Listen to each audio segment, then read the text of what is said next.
오늘 본문 5절에 외인에게 대해서는 지혜로 행하여 세월을 아끼라 했습니다. 앞에 있는 2절에서 4절까지는 성도가 불신자들에게 전도의 문이 열려지도록 하나님께 기도하라는 말씀입니다. 그리고 5절, 6절에서는 성도들의 말과 행동이 불신자들에게 하나님이 알려지도록 해야 한다는 말씀입니다. 우리 믿는 성도들은 모든 말과 행동도 이 전도하고 연결이 되어져야 한다는 것입니다. 예수님께서 사도들에게 마지막으로 부탁하신 큰 사명이 무엇입니까? 마태복음 28장 19절에 그러므로 너희는 가서 모든 민족으로 제자를 삼아 아버지와 아들과 성령 이름으로 세례를 베풀고 내가 너희에게 분부한 모든 것을 가르쳐 지키게 하라. 볼지어다 내가 세상 끝날까지 너희와 항상 함께 있으리라 하시니라 했습니다. 모든 그리스도인의 사명은 바로 복음 전파임을 말씀하고 있습니다. 그리고 이 복음 전파를 위해서 우리는 하나님의 아름다운 덕을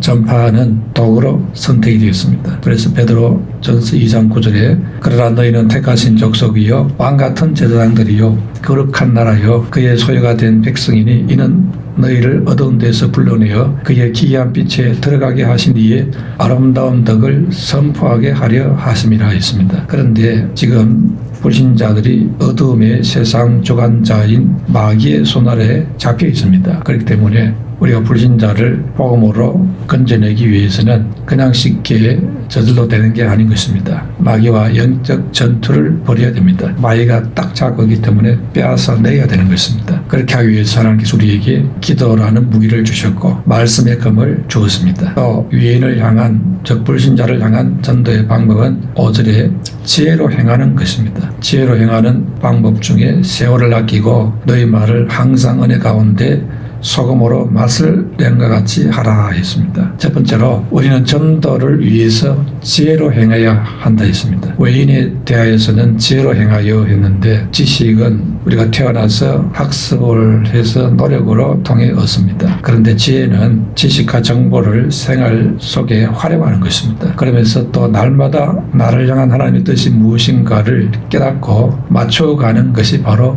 지혜입니다. 지혜가 있어야 이거 하나님의 뜻이구나 이렇게 해야 되겠구나 내가 알고 있는 지식과 정보를 통해서 바른 길을 선택을 할 수 있습니다. 지혜가 없으면은 아는 것도 많고 정보도 많이 있는데 판단을 제대로 하지 못하고 적용을 제대로 못하는 것입니다. 그래서 우리는 하나님께로부터 이 지혜를 얻어야 하는 것입니다. 대부분 사람들은 자기의 앞날을 알지 못합니다. 그러므로 다 자기 생각, 자기 판단으로 일을 선택하고 결정을 합니다. 그러나 우리 그리스도인들은 자신의 지혜와 자신의 판단으로 사는 사람이 아닙니다. 왜냐하면 우리는 한 치 앞도 알지 못하는 인간이라는 것을 알기 때문에 그렇습니다. 그래서 그리스도인은 세상을 주관하시는 하나님을 의지하는 자입니다. 그러므로 자신의 지혜가 아니고 하나님의 지혜를 의지하는 것입니다. 이런 면에서 우리 그리스도인은 세상 사람보다 훨씬 지혜로운 사람입니다. 전지전능하신 하나님의 인도와 도움을 받는 것이 우리에게 중요한 것이기 때문에 불신자하고 다를 수밖에 없습니다. 이 하나님의 지혜가 누구에게 밝게 나타납니까? 하나님을 경외하는 자에게 나타납니다. 지혜라는 것은 하나님을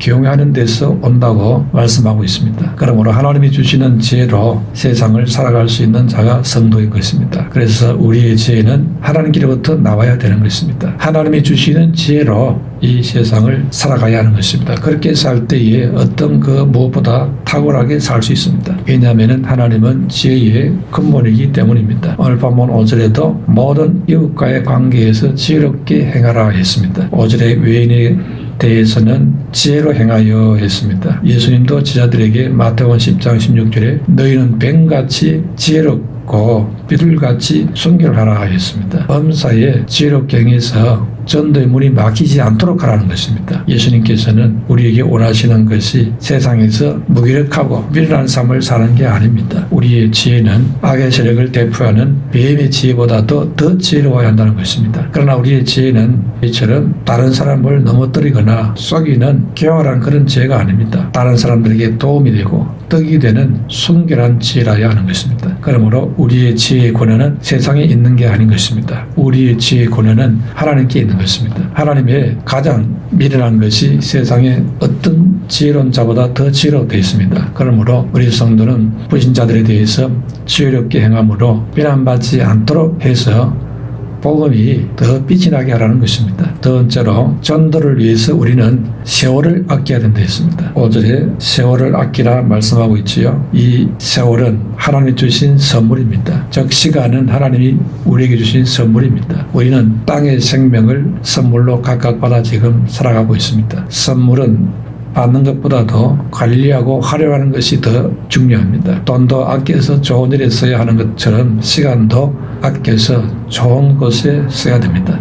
가장 좋은 일이 뭐겠습니까? 그것은 주를 위해서 일하는 것입니다. 세월을 아껴서 주의 일에 사용하라 이 말입니다. 돈은 은행에 저축에 그것을 활용할 수 있습니다. 그런데 문제는 시간은 이게 은행에 저축이 안 됩니다. 붙잡아 넣을 수가 없습니다. 지금 사용해야 되는 겁니다. 사용 안 하면 그냥 흘러가 버립니다. 그렇기 때문에 우리가 이 시간을 제대로 사용 안 하면은 휘발성이 있어서 헛송이 되어버립니다. 그래서 그때 가치 있는 일을 위해서 써야 됩니다. 그렇기 때문에 허송 세월에 하지 않도록 해야 한다는 것입니다. 그래서 지금 시간이 있을 때에, 지금 건강이 있을 때에, 가진 것이 있을 때에 주를 위해서 쓰라는 것이지요. 보람된 것에 쓰지 않으면은 이게 휘발되고 날아가 버리는 것입니다. 우리는 모으는 데는 신경을 쓰고 거기에는 지혜를 잘 발휘합니다. 그러나 상대적으로 쓰는 데는 지혜를 잘 발휘 못하는 때가 너무 많습니다. 그래서 특히 재물을 모으는 능력이 있어서 많은 재물을 모았는데 그런데 그걸 제대로 잘 쓰지를 못하고 쌓기만 실컷 쌓아놓고 그냥 남겨놓고 떠나버리는 경우가 참 많습니다. 그렇게 하려고 돈 모으는 걸 위해서 악한 일도 하고 양심불량한 일도 하고 그렇게 했느냐, 그렇게 쓰지도 못할 바에야 뭘 그렇게 악착까지 악의 다툼하며 했을까. 참 어리석은 삶을 사는 경우가 많습니다. 시간은 언제까지 우리를 기다려주지 않고 저축도 안 되고 지나가 버립니다. 공평하게 하나님 우리에게 다 시간을 주었습니다. 그걸 아끼라 했습니다. 세월을 아끼라 이 말은 값을 주고 산다는 뜻입니다. 우리에게 주어진 이 시간은 값을 주고 산 것이라는 뜻입니다. 인간의 삶의 시간이 그냥 갖는 것이 아닙니다. 하나님이 우리에게 주신 것입니다. 이것은 하나님의 아들의 피로 값주고 산 시간인 겁니다. 지금 세상이 돌아가는 이유가 하나님의 아들의 십자가의 보혈의 피값으로 값을 지불했기 때문입니다. 만약에 예수 그리스도의 십자가의 피값으로 이 세상에 구원받을 대상들에게 기회가 주어지지 않는다면 세상은 종말을 구하고 모든 게 끝나게 됩니다. 그러니까 내일도 모레도 시간이 계속되겠지. 그것은 자기 생각입니다. 인간의 생각입니다. 그렇지 않습니다. 지구 온난화가 온 것이 우리 인간의 욕심과 탐심 때문에 온 것도 맞지만은 하나님의 축복이 떠나기 때문에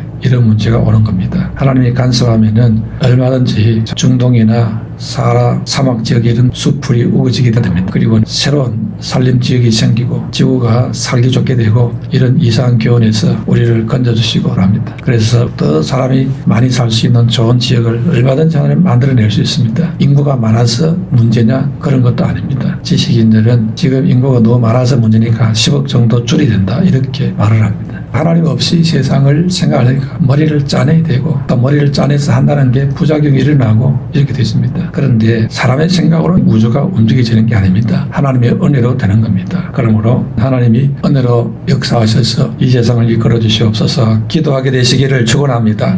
세상은 옛날부터 사악한 자들이 움직여 왔습니다. 하나님 안 믿는 사람들이 다 주도했습니다. 최초의 왕국 고대 바벨론도 니무롯이라는 당대의 영웅이 나라를 통일시켜 전 세계가 하나가 되도록 하고 있습니다. 그래서 바벨탑도 쌓고 있지 않습니까? 하나님을 대적하는 문화입니다. 제를 짓는 문화, 우상 문화입니다. 그러나 하나님의 문화는 그런 게 아닙니다. 사람이 하는 게 아니고 기도하고 은혜를 입어서 하나님 축복으로 세상에 돌아가게 하는 겁니다. 물론 사람도 노력하지만은 사람의 노력은 다 해결 안 된다는 걸 우리가 인정하는 거죠. 사람은 자기들이 해결 다 할 수 대놓고는 결국 어떻게 합니까? 뒤에서 딴짓 하지 않습니까? 공산주의 보십시오. 공평한 네 거 내 거 없는 유무상통의 세상을 만들어 이렇게 해놓고는 결국에는 권력 잡은 몇 사람이 다 재산 뺏어가지고는 지구 흔들어 버렸지요. 지금 비슷한 일을 세상은 또 하려고 합니다. 새로운 사회주의 세상을 만들어 보려고 하는 이런 작당을 하는 조짐이 보이고 있습니다. 우리는 정신을 차려야 됩니다. 그런 세상이 올 것이라는 것을 요한계시록이 이미 이야기하고 있습니다. 통제받는 세상, 666 표로 움직이는 세상, 그런 세상을 예언하고 있지 않습니까?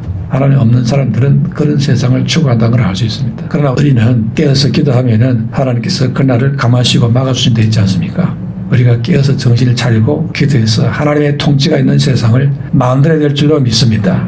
성도들이 깨어있지 않고 하나님을 의지하지 않으면은 하나님 없는 사람들이 세상을 끌고 갑니다. 그렇게 끌고 가면은 우리는 그냥 비참해지는 거죠. 그러나 성도들이 깨어서 기도하면은 하나님이 끌고 가는 세상이 되는 겁니다. 그는 하나님이 역사하는 세상이 되어야 됩니다. 이 나라에 동성애가 뿌리 내리지 못하도록, 그리고 정체성의 혼란이 들어오지 못하도록 막아야 됩니다. 그래서 우리는 하나님 앞에 세월의 주인 되신 하나님, 시간의 주인 되신 하나님, 주님이 인도해 주시옵소서, 그렇게 기도하게 되시기를 축원합니다.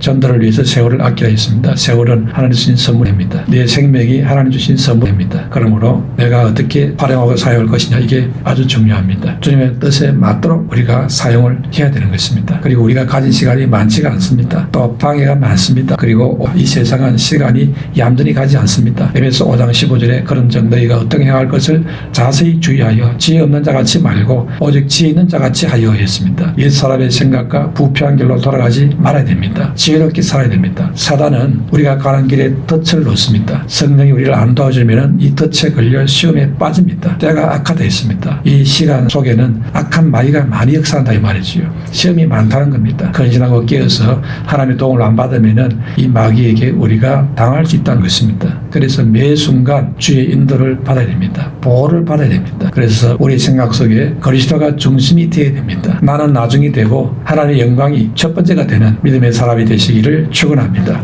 세 번째, 우리는 전도를 위해서 은혜 가운데서 말해야 된다 했습니다. 외인에게 소금으로 맛을 내듯이 말하라 했습니다. 6절에 너희 말을 항상 은혜 가운데서 소금으로 맛을 낸과 같이 하라 했습니다. 사람은 말을 많이 하면 삽니다. 말은 굉장한 힘을 갖고 있습니다. 1983년 영국 이스트본에서 13살 소년이 자살을 했습니다. 이 소년은 모범생이었고 자살할 이유가 전혀 없었습니다. 아무도 이유를 몰랐습니다. 그런데 나중에 일기장을 살펴보고 이유를 밝혀냈습니다. 그 일기의 이유가 어른들의 말 때문이었습니다. 우연히 어느 날 어른들이 하는 말을 엿듣게 되었습니다. 무슨 말이냐니까 우리 집은 악마의 저주를 받아 온 가족들이 일찍 죽는다, 명이 짧다, 이 말을 들었습니다. 그 어른들이 했던 농담이었습니다. 그런데 이 소년이 그 말을 아주 심각하게 받아들였습니다. 아, 우리 집은 빨리 죽는구나, 나도 빨리 죽겠구나, 죽음이 두렵다, 어차피 죽을 운명이라면 어머니 곁에서 죽는 것이 낫겠다, 이러고 자살했다는 겁니다. 이렇게 유익하지 않는 말,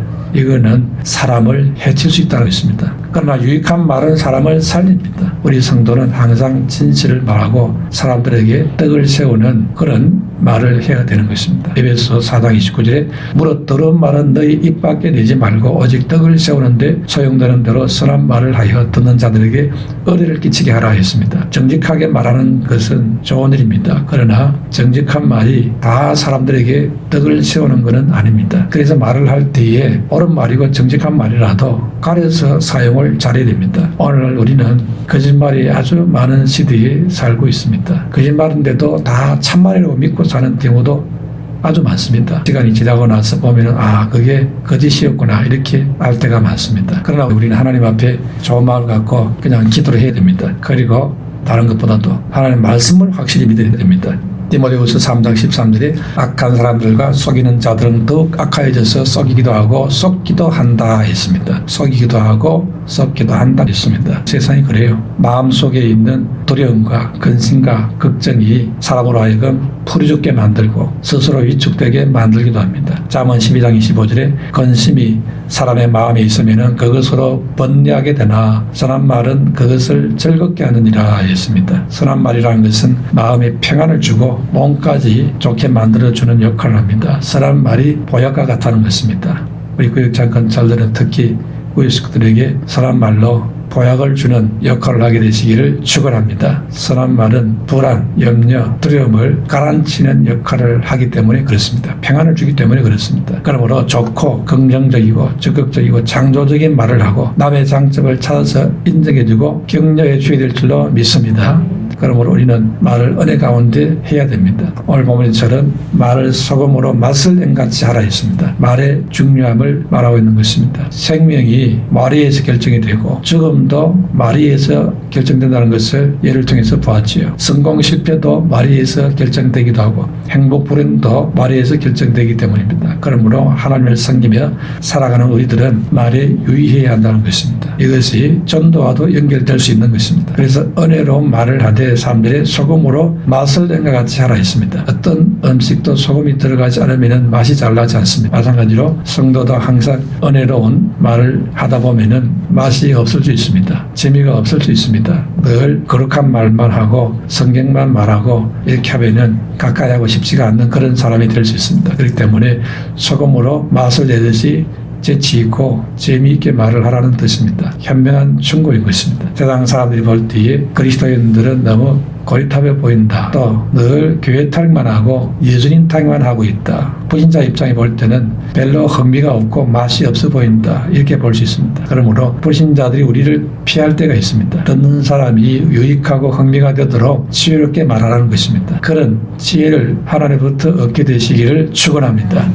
소금은 자기를 녹이고 희생하여서 맛을 냅니다. 성도가 맛을 내는 것은 자기를 희생할 때, 포기할 때 가능한 겁니다. 자기를 희생함으로 다른 사람과 화목하게 되는 것입니다. 성도의 맛이라는 것이 그런 것입니다. 마가복음 9장 50절에 너희 속에 소금을 두고 서로 화목하라 했습니다. 자기의 모습은 온데간데 없이 사라지는 게 소금입니다. 그렇게 될 때에 맛을 낼 수 있는 것입니다. 성도의 맛은 그래서 자기를 녹이고 자기가 사라지며 섬길 때에 맛이 나오는 것입니다. 주장하는 자리, 대접받는 자리, 인정받는 자리보다도 섬기며 살 때에 그게 맛을 내게 되는 것입니다. 그러면 모두가 행복해지는 길이 되는 것입니다. 또 소금은 부패를 막습니다. 그러므로 우리의 입은 부패한 말을 막아야 됩니다. 길을 가면은 길바닥에 하수구 맨홀 뚜껑이 있습니다. 그런데 이 맨홀 뚜껑이 열리면은 문제가 생깁니다. 맨홀 뚜껑이 열리면은 사람이 가다가 빠지고 자동차 바퀴도 빠지게 됩니다. 그리고 거기에서 악취가 지상으로 올라오게 됩니다. 하나님은 사람의 입에도 입술로 뚜껑을 만들어 놓았습니다. 더러운 입냄새가 나오지 못하게 막는 것입니다. 또 말을 통해서 우리 입에서 나쁜 냄새를 풍기는 말을 하지 말라고 입술을 만들어 놨습니다. 아무 때나 무조건 다 말을 하라는 그런 뜻이 아닙니다. 입술 뚜껑을 만들어 놨어요. 그러므로 우리는